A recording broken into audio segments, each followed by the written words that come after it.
37 Best Leo Tolstoy Quotes That Explore All Life's Aspects. If you want to be happy, be. Rummaging in our souls, we often dig up something that ought to have lain there unnoticed. If you look for perfection, you'll never be content. You can love a person dear to you with a human love, but an enemy can only be loved with divine love. Let us forgive each other, only then will we live in peace. If one loves anyone, one loves the whole person, just as they are and not as one would like them to be. I often think that men don't understand what is noble and what is ignorant, though they always talk about it.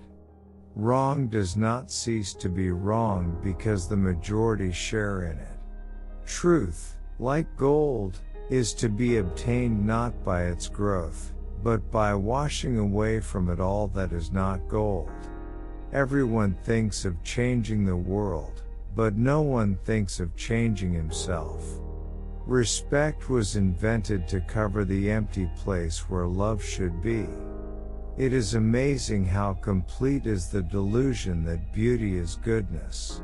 Only people who are capable of loving strongly can also suffer great sorrow, but this same necessity of loving serves to counteract their grief and heals them.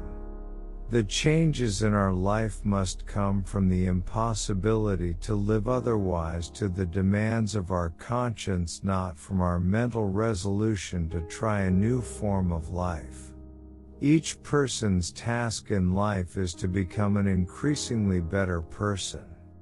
It's not given to people to judge what's right or wrong. People have eternally been mistaken and will be mistaken, and in nothing more than in what they consider right and wrong.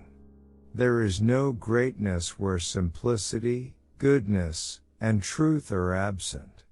In the name of God, stop a moment, cease your work, look around you. True life is lived when tiny changes occur. Free thinkers are those who are willing to use their minds without prejudice and without fearing to understand things that clash with their own customs, privileges, or beliefs. This state of mind is not common, but it is essential for right thinking.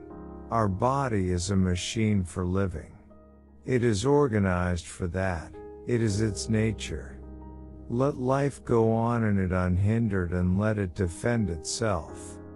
Have a goal in life.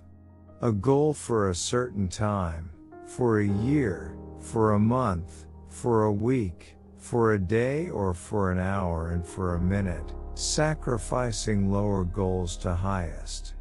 The chief difference between words and deeds is that words are always intended for men for their approbation, but deeds can be done only for God. The changes in our life must come from the impossibility to live otherwise than according to the demands of our conscience, not from our mental resolution to try a new form of life. If you make it a habit not to blame others, you will feel the growth of the ability to love in your soul, and you will see the growth of goodness in your life. To love life is to love God. Harder and more blessed than all else is to love this life in one's sufferings, in undeserved sufferings. Seize the moments of happiness, love and be loved. That is the only reality in the world, all else is folly.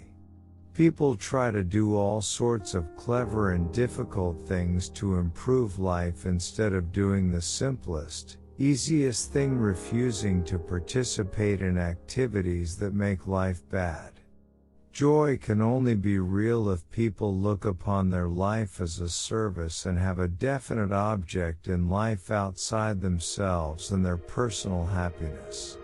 They've got no idea what happiness is. They don't know that without this love there is no happiness or unhappiness for us. There is no life. An arrogant person considers himself perfect. This is the chief harm of arrogance. It interferes with a person's main task in life, becoming a better person. There is only one enduring happiness in life, to live for others. One of the first conditions of happiness is that the link between man and nature shall not be broken. The law condemns and punishes only actions within certain definite and narrow limits. It thereby justifies, in a way, all similar actions that lie outside those limits. There is one evident, indubitable manifestation of the divinity, and that is the laws of right which are made known to the world through revelation. Faith is the sense of life, that sense by virtue of which man does not destroy himself, but continues to live on. It is the force whereby we live. I sit on a man's back, choking him and making him carry me, and yet assure myself and others that I am very sorry for him and wish to ease his lot by all possible means, except by getting off his back.